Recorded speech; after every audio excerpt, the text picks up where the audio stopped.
Okay, we're live? I think we're live. Are we live? We look live.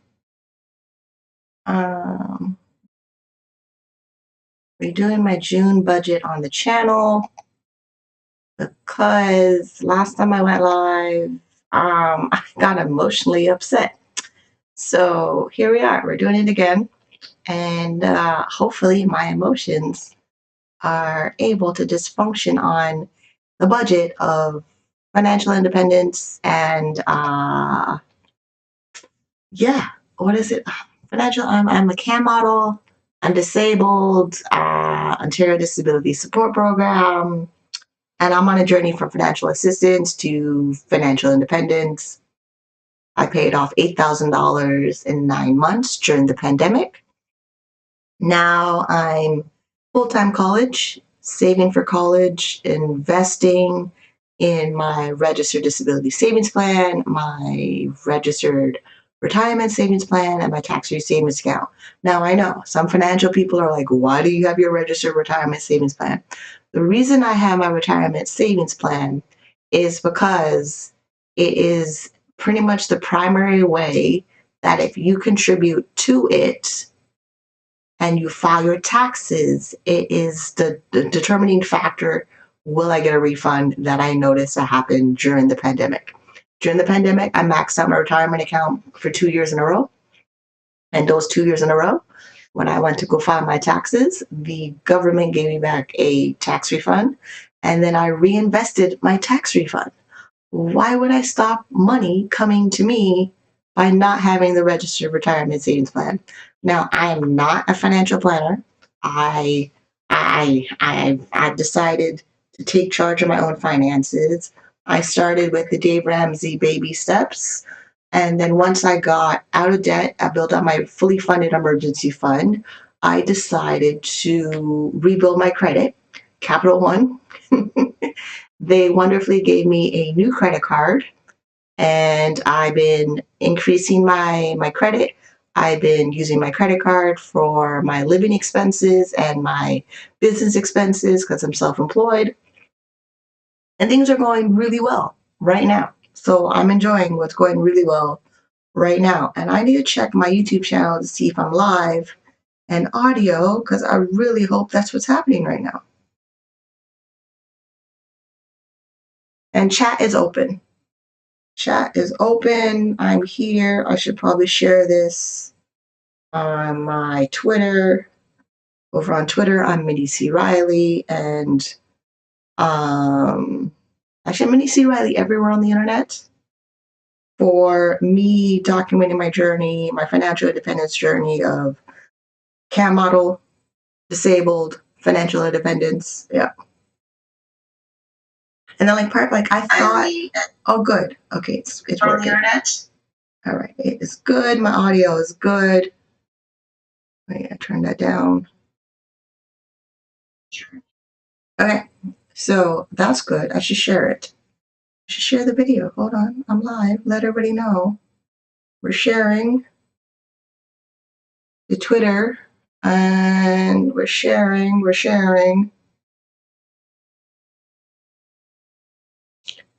I'm live now, round 3. Round 3, I'm live. Okay. All right, so, and I hate when I share to Twitter and it cuts off my title. Financial independence. Okay. All right, and then I'll put it on my Facebook real quick. All right, so I did my budget. So this is the third time I went live. Because I did my budget, and then I got emotional, and then it just went nuts. Basically, the trigger of being emotional the other day when I went live was the Ontario election that happened, where Doug Ford won. I don't know why, or it is what it is. And I need to take charge of my finances and make sure that whatever happens for me and my household and living with a disability and on social assistance, that I come out ahead and retire with dignity, that I can take care of me, myself, and I, and that's it. So that's just how things ended up going, where I need to just take care of myself, regardless of what the government is doing, because I cannot control the government. I can vote. Hopefully my vote goes where it's supposed to go and who the people's go, which it did. So for my writing of my electoral district or where I live, the party I wanted, those are my alarms, the party I wanted to won from my part of the city that I live in, which was awesome. But it did actually, I don't even know if it means anything yet, because we did this. Audio stream 128. It's at 160. All right, widgets, the health stream still says excellent, but there's a suggestion. There's always this weird audio suggestion on my thing. And we just checked the audio and it's fine. It's at 160. See, it's fine. All right. Like, it's fine. I'm streaming. It's good. There's nothing to change. If I go to OBS right now and look at audio settings, it's not an output. Yeah, it says it's 160. Track 1 is 160 audio bit rate. Yeah, I'm gonna leave it. The only thing is that the video stream, but it's always on the audio. But after I watch back this thing, it's fine. So we're leaving it. And it's part of the reason I got emotional. But it's also too, being a cam model, you're streaming all day long, dealing with stream, chat, lighting, all this stuff. So sometimes, yeah, I don't want to stream. I don't want to stream. Okay, let's get on with share screen. Oh, why didn't you? Wait, hold on. This is not good. I need to change up. I changed my settings on my thing. So we're gonna do this right now. I'm gonna change this to me in the middle. And then hopefully the next screen is good. Oh, this just looks odd.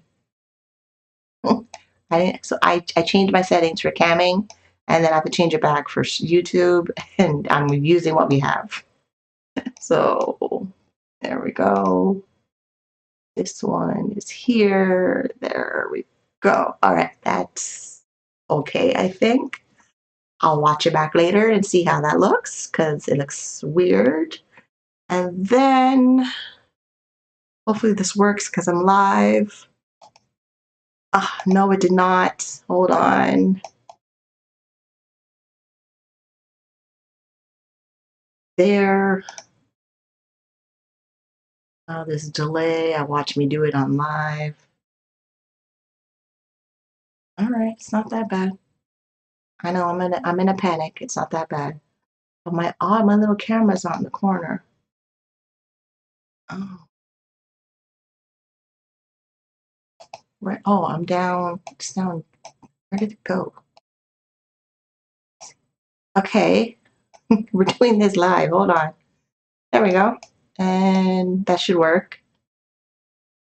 And then I watch the replay to see how it does. This is so funny. Okay. I think we're good. I think so. I think we're good. Okay. I think we're good. Here's the budget. I already did June. Quick recap. What I spent in May. May, I spent $2,762. No income from webcam or YouTube AdSense came in the month of May. I transferred money from savings to some of it paid for my deposit for college, credit card. Yeah, I spent it. I moved money out of my savings account last month, and I spent it in different categories, where the total ended up being $2,076 $2,762, which I'm okay with it. May is over. Like, May is over by 3 days. We're in June. And then June, I made my budget for June. So quickly, disability income for me is $1,454, but there's an overpayment for, where is that? June. Right. So here, I was doing some fancy stuff.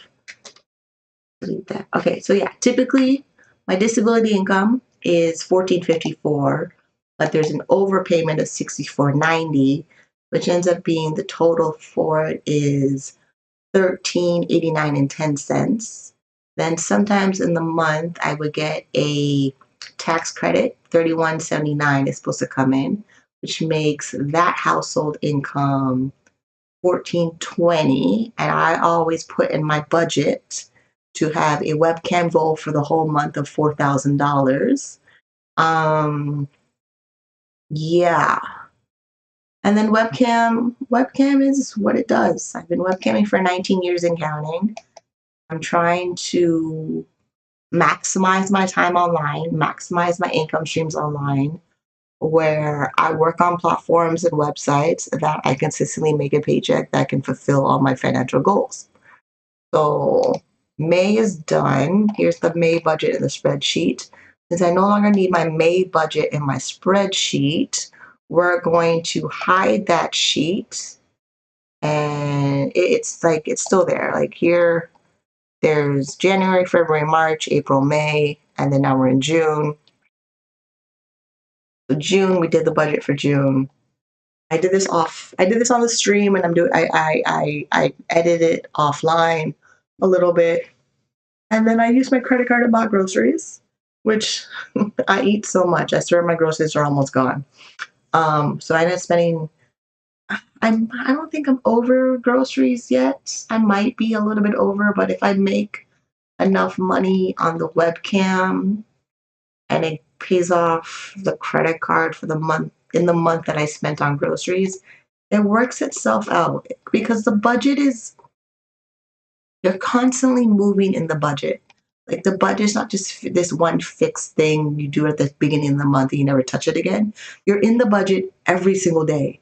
You are planning your money every single day. So when something changes in the budget, I just change it in the budget. And then I try to do this fast recap at the beginning and end of the month on my channel. But a lot of moving parts have happened in the budget that I'm not going to sit down and update every single detail that happened. Yeah, so my spreadsheet, you can get a copy of it in the Ko-Fi store, which is Minnie C. Riley on Ko-Fi. So yeah, and that helps. And if you get a copy of the, let me go find it. Hold on. Let me show you where it is. So if you go to Ko-Fi, and then you go to Minnie C. Riley, with that link in chat, which was here. Here's chat. If you go to Ko-Fi, oh, that's cute. If you go to Ko-Fi, you click on shop, and then you'll see my zero-based budget sheet. And it's also zero-based budget, my net worth tracker, and debt payoff calculator. I do everything in that spreadsheet. Everything is in the spreadsheet. So yeah, and then yeah, everything is in the spreadsheet.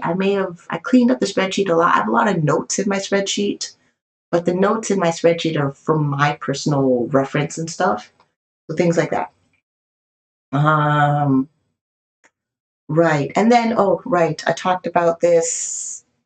I met with a certified financial planner that it's funny. So I have a financial planner that I've known now for 10 years. So when I met him, I was working, I got on ODSP, I was trying to figure out ODSP. ODSP is Ontario Disability Support Program. I was trying to figure out how I can save my money while on ODSP. At the time when I got on, the asset limit was $5,000. Now, since then, the personal asset limit outside of exempt assets is $40,000. Wait, yeah. asset limit outside of registered disability savings plan, education savings plan, house, car, and segregated funds is $40,000. So I got out of debt. I remember the whole Dave Ramsey baby steps thing. And where's that? The whole Dave Ramsey baby steps thing. So I started off with Dave Ramsey. This is how I got started.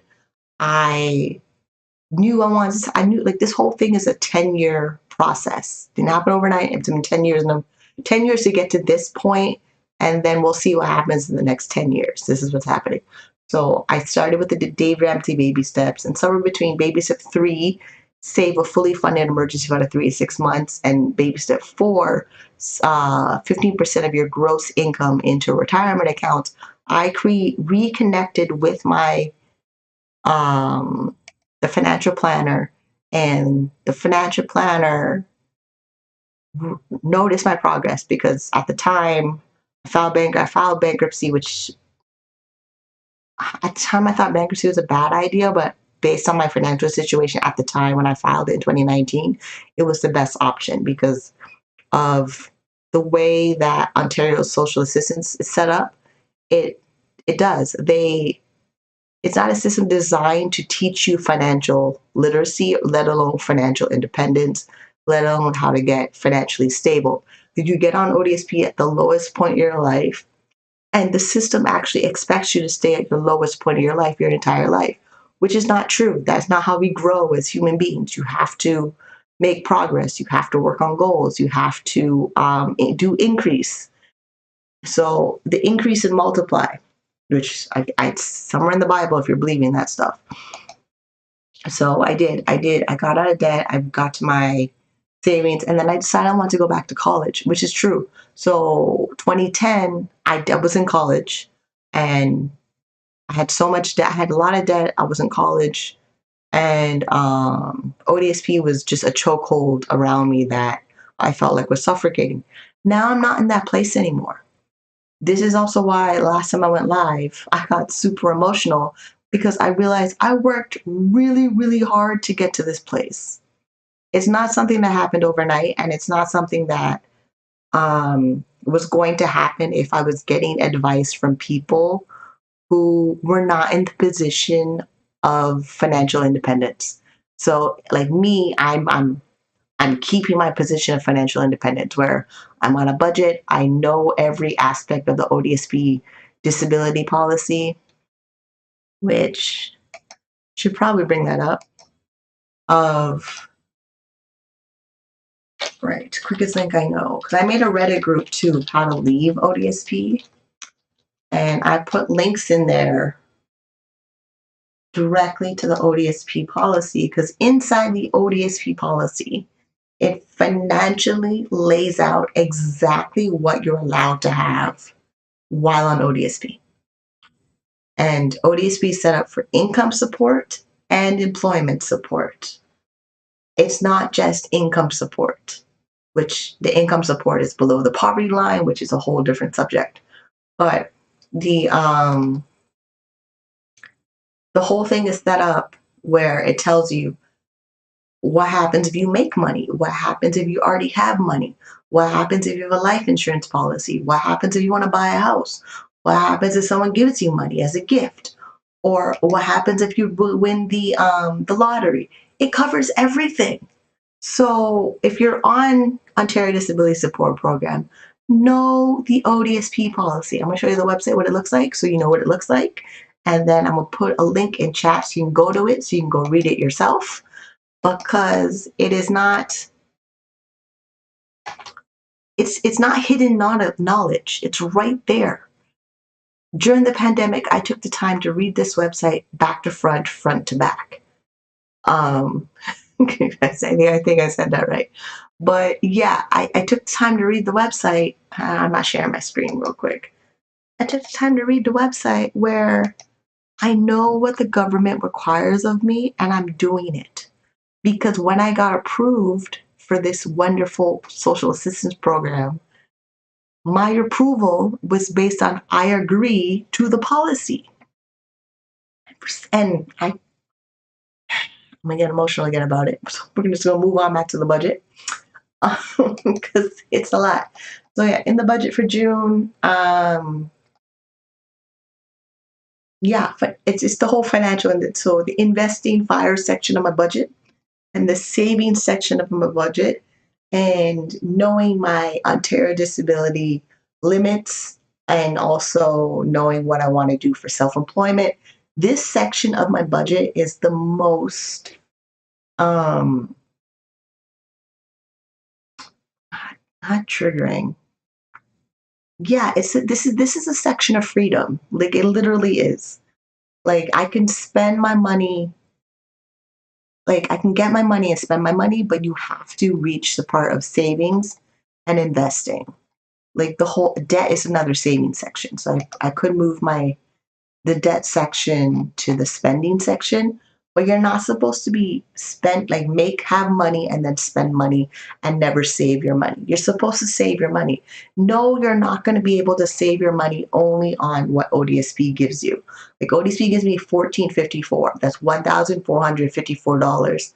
Then because of during the pandemic, I I qualified for other income support from other parts of the government.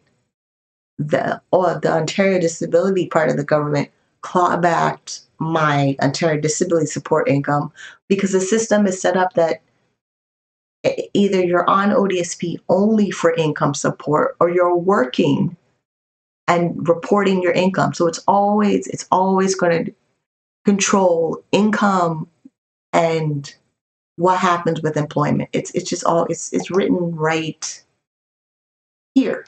Policy directives, you can read the policy directive that provide requirements and guidance for administration of income support, employment supports. They're it like working and earning, learn your rights and responsibilities, eligibility, and these links are in purple because I clicked them multiple times. I don't have any children, so I don't have to worry about the child benefit, whatever. Um, I've done internal reviews, but whenever I do an internal review with ODSP, I typically get a lawyer. I usually get my lawyer from the local legal clinic under legal aid, and we send the request for the appeal, and depending on the appeal, ODSP wins, or sometimes I just get the money benefit that I'm entitled to from ODSP. Like when I got $300 for my air conditioner, and whenever I apply for the employment and training startup benefit that ODSP has called ESOP, or when I got the $800 because my place was infested with pest control, things like that, and then of my vision, dental, and prescriptions, that I access everything I'm supposed to access based on being a person that's disabled and filling out the forms to access disability services and supports in my city, in the province I live. It's not like, oh, I like it's a lifetime I've been doing this. It's my whole entire adult life I've been doing this. And it started with me being on Ontario Works, which is a whole different system with a whole different policy directive. But the policy directive is still based on income and employment. They're not going to go away telling you what is required of you based on income and employment. And I know living with a disability and if you're unable to work, it's the most horrible thing because you're at the mercy of other people. But this is the rules we have. Like, this is the rules we have, and the best thing you can do for yourself is to follow them to the best of your ability. That. So, yeah, my part of the budget of investing for financial independence and saving and investing for financial independence. I'm gonna change this. Financial, yeah, no wonder I said independence. In the and it's okay, good. Um, yeah, it is the fire movement, whatever it is, like, and then coming from the fire movement and being on social assistance, it's hard. It's super hard. because a lot of this stuff, these limiting blocks, these negative chatter from people that are unable to do this, I can't control, like, I'm controlling me. This is me doing it for me because I need to do it for me. And me documenting it is so that I stay on top of it. Like, I'm not gonna not do, I'm making so much progress. If you've been watching my channel since 2017 until now, me posting my financial videos on my channel in 2017 was a process I was doing for 7 years because I got approved for ODSP in 2010. Now it's 2022. I'm trying to do a lot, yes, and I'm trying to also take care of my disabilities. And on top of that, there may be a new disorder diagnosis on top of my existing disabilities. So life didn't stop because, oh, I'm doing better. I'm doing better because I took care of what I could take care of. That it's just, yeah, it's just, I don't know why. Okay, so yeah, me going live, I've always gone,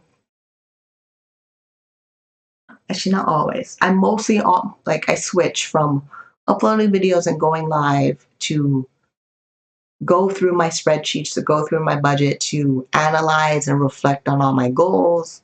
Is what I've been doing, where a lot of my videos don't make sense because it's in the moment, my train of thought, the moment is happening, where I have all these things and expectations of myself that's happening. And then they're like, you, like other people who are angry with the ODSP system, you signed up for it. I know it's harsh. It really is. It's super harsh.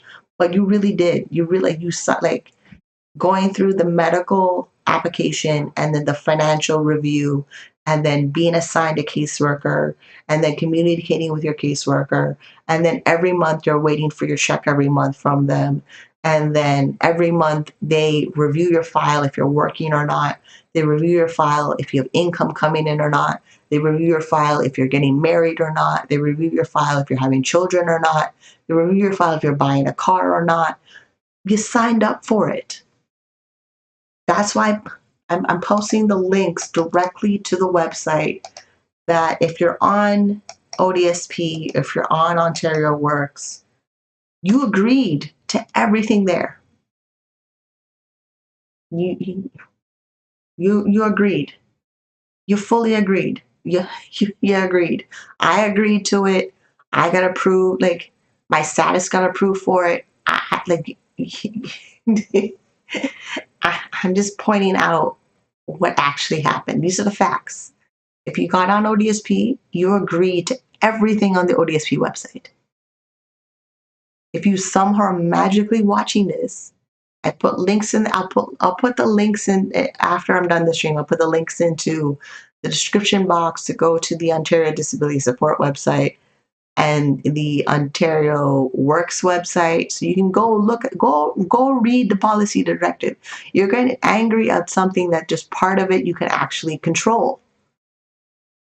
And you cannot get angry at the parts you cannot get control because you cannot control them. I took a stance where I need to control my finances and I'm going to do them.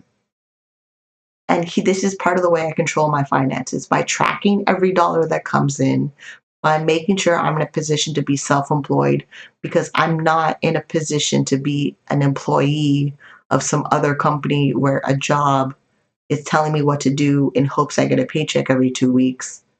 I may not do that after college. Like, I'm going to college right now for my accounting and finance degree, and I'm planning my college experience based on the fact that I remained self-employed after college because of my disability. Like, my MS still does its symptoms. Even though I'm on treatment for MS and it's expensive treatment, I still have spasms, twitches, my feet swelling, all of the wonderful symptoms, part of me being diagnosed with MS, those still happen. So I really don't know if my ability to maintain and keep a full-time employment is even possible for me. So I have to put myself in a position to be self-employed, where I control my income, my time, and when and if I need to take a break from employment. because I learned the hard way that I can't be under the directive of an employer doing what they require of me so that they can eventually turn around and give me a paycheck that will probably not cover all of my living expenses at all. Like, yeah, the older I get, the clearer I see where I have the most power and where I don't, and where I'm going to be in charge no matter what happens. So this is what I'm doing. Like, my credit card, back on the budget, balance on the credit card is $1,832. I already know based on my self-employment, I can make sure I pay the minimum payment. If you're not working at all on social assistance, it's going to be difficult. It's a financial number, and it's a clear financial number. It's not a vague financial number where you don't know the outcome. The outcome is always in your face. So for a long time, my budget was this little tiny section right here, where I knew how much I was getting from ODSP, and I knew how much I was getting from my tax credits. I knew groceries, I knew my cell phone, I knew my internet, I knew my insurance, and transportation. That was it. And then maybe, depending on what's going on in the month, I could get my hair done. But me only in this section of my budget, that was only a ODSP as my only source of income, meant that for me to survive the whole entire month, that means grandma, my mom, or my dad was giving me gifts in the month, probably about $300 for the month, well below the requirement in the Ontario Disabilities policy of you're allowed to receive gifts up to $10,000 within a 12-month period. And if you save your gift money over the 12-month period, ODSP considers that income, which is not, which is dumb, but it's their rules. So here's the thing. ODSP made up their rules. Inside ODSP, that is not the same rules outside of ODSP. Like, the Canadian government doesn't have a gift tax or a rule around gifts or lottery winnings, I think. So if you're working and you're dealing with the Canadian government, you file your income taxes for the federal and provincial government. Those rules are not the same rules as ODSP, as Ontario Disability Support Program. You put yourself in another box when you're receiving the social assistance, the Ontario Disability Support Program. So the only way you have more control is to get out of the boxes. So that's it. Like, I'm self-employed, that's one box. I'm disabled, that's another box. I'm a Black female, that's another box. Certain boxes I cannot get out of, other boxes I can. So me being on Ontario Disability Support Program and I'm able to be self-employed, I'm moving through different levels, different ladders in the Ontario Disability Support Program that I have more control about my finances. That is what I'm doing. That is what I'm doing. Like, and I found a way that I'm doing it. I found a way that I'm good at it. And I found a way that I can make money and work from home and be in charge of my finances and live my life on my terms. I'm in pain now. It's because I stressed myself out. My symptoms have activated. And it's mostly because I'm in this section of my budget. I'm full-time in the section of my budget of saving and investing. The saving and investing side of my budget is pushing a whole lot of boundaries that I thought were there that actually don't exist, because I started educating myself on the policy here. Like, I'm not going through the policy. I'm not going through these policies because they're there. They're written. I showed you where they are. Like, I literally went to the links are in chat. I showed you where they are. I'm following every one of them. Every single one of them. Me and my caseworker, this is what we're doing. Each section in this policy that I need to know, I go read about it. And then each section that's here that I've read about, I've taken notes about. I bring my questions based on what I read in the Ontario Disability Support Program policy, and I bring those specific paragraphs quoted from the policy to my ODSP caseworker, and they have to verify their own job. So like there's a section in here about my income is exempt as long as I'm in post-secondary education, which is Directive 5.11, right? It says right in there, exemptions of earnings of post-secondary students. Okay, so there's two of them. There's two of them. There is the 5.11 and the 5.18. That, like that, this is how it works. I want to be self-employed. I go back to, I said I wasn't going to go into the policy, but I am. Where's self-employment? There's a whole sec here. 5.4, self-employment. 5.4, self-employment of this policy.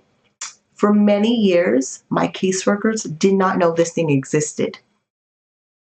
They didn't even know this existed. I had to tell them it existed, and they had to go talk to somebody who knew this existed. Caseworker right now, he's pretty awesome. He knows this exists. He knows I'm in post-secondary education. And then I'm just making sure whatever's in the policy that I'm capable of doing, I'm going to do it. Because everything's based on eligibility. So if you're not eligible to do many things that's already written in the policy, life will be difficult on ODSP. There's no way of sugarcoating it. If you're unable to work and you're just sitting around waiting for other people to help you, it's a stressful existence. It is a super stressful existence. And I don't. I need my financial independence. This is how me achieves and creates my financial independence. It's getting out of debt. It is making sure I have an emergency fund.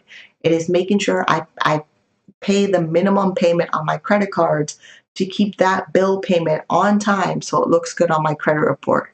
It is making sure that I read and understand the Ontario Disability Support Policy, and making sure that I have people around me that understand the Ontario Disability Support Policy so that I can achieve my financial independence so that I can get out of poverty. That. So if you're unable to do these things, yeah, it's going to be difficult. It really is. And no, people will help, but to constantly be dependent on the help of other people is exhausting. It super is. It really, really, really is. To get to a place where you are the secret sauce, like you are the solution and you're in charge, like you solve the problem, it's a different place. It totally is a different place. It really is. June's done. I'm literally just letting you know where I'm at in my financial independence journey and letting you know that I'm doing it. We're making progress. I need to update my investments because we're moving things with a financial planner. We're moving accounts around, and then the investments have to settle in the accounts, and then I need to know what the balances are in the investment account. So these numbers will update in the month. I'll put them at 0 right now until I know what they are. And I didn't contribute anything in there this month, but I did put it. Yeah, okay. So that.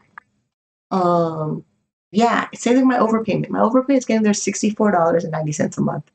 I may or may not pay more on my disability overpayment, but I will wait and see. It's not like I have to do that because I'm legally in good standing with the disability overpayment. Like I'm eligible for the overpayment, and then I'm in good standing with the overpayment. Same thing with the credit card. I'm eligible to have the credit card, and I'm in good standing making the minimum payments on the credit card. I'm in good standing and eligible to have my $40,000 in assets. My assets outside of my disability savings account and my segregated fund life insurance policy that houses my tax-free savings account and retirement savings account, they're in good standing. All I need to worry about, am I eligible? Am I good standing? Is my account active? That's it. And then I work on the most challenging growth part of my budget and financial journey and taking control of my life, which is saving and investing. I understand now why I get so emotional about it, because I'm in a place that a lot of people told me that was not possible.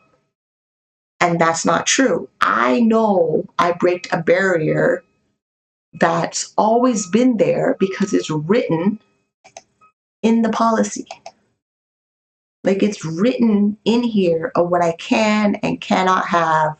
And if I'm going to have it, this is the stopping point of I'm no longer eligible for ODSP. That's it. Like, there's a boundary of being eligible, and then there's a boundary of not being eligible.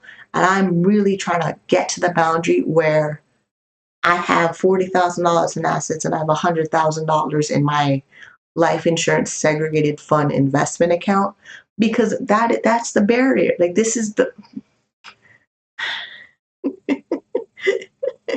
yeah, that's what's going on. I really, like, it's just I cannot keep myself in a box that's going to make me not thrive and grow.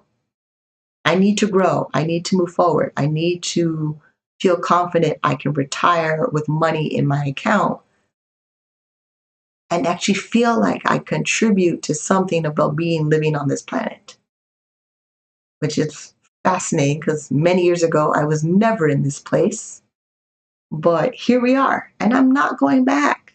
I had people who tell me that was impossible to come off ODSP, and it was impossible to do it because it was never going to happen because they never saw anybody do it. Well, they never saw anybody stick with it and educate themselves and actually find ways to make the whole entire system work for them. That it, yeah. So I there's a lot there's so much, and you're not in my house. Meaning, like, this income from my household is income from my household because it's mine. I'm an individual case on ODSP. I'm an individual household, single, no dependent children, eligible for ODSP because I qualify for a medical and financial need. Me, I did that. I went in, I got my whole application adjudication package for being, where is that thing? It says on the website. Hold on. Because I'm gonna lose my mind over eligibility stuff. Introduction. Where it says program eligibility.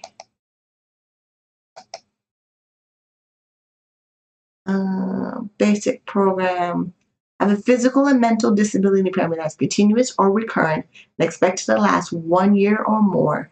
That the disability or impairment results in substantial barriers to employment that is verified by a prescribed professional, excluding people with disabilities receiving ODSP income support, age of 16 years old or more, Ontario resident of Ontario, and legally entitled to work in Canada.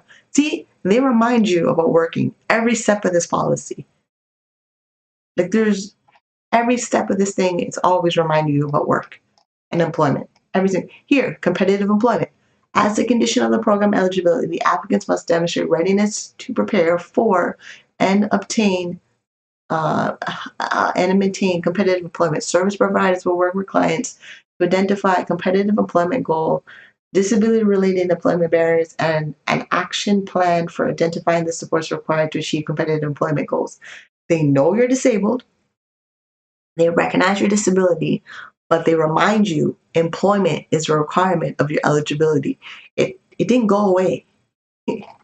It did not go away. Oh. To ensure the applicant meets the criteria for ODSP employment supports. That's the employment support or program eligibility. They're both there. They're both intertwined. They didn't. It's right there. I'm literally reading it from the Government of Ontario website. It's there. like the eligibility requirement includes here. Eligibility requirement for Ontario ODSP's employment supports are different than eligibility criteria for ODSP income support. So you can be eligible for one but not the other, or you can be eligible for both. And they're both under people with disabilities in Ontario. This is a program that they have. So either I'm going to be eligible for both, or I'm going to be eligible for one.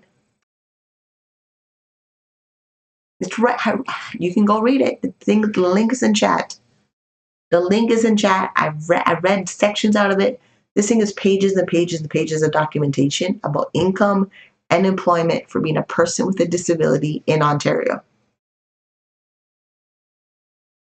You can get all mad about it all you want, but it's not going to change based on you getting mad at it.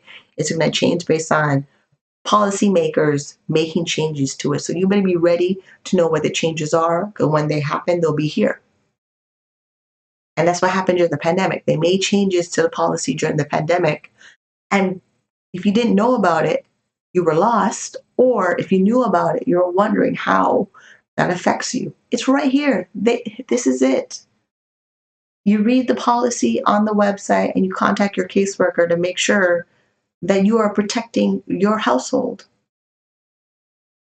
Yeah. All right. I'm good. I'm exhausted. My budget for June is finished. I have things I have to do in the budget.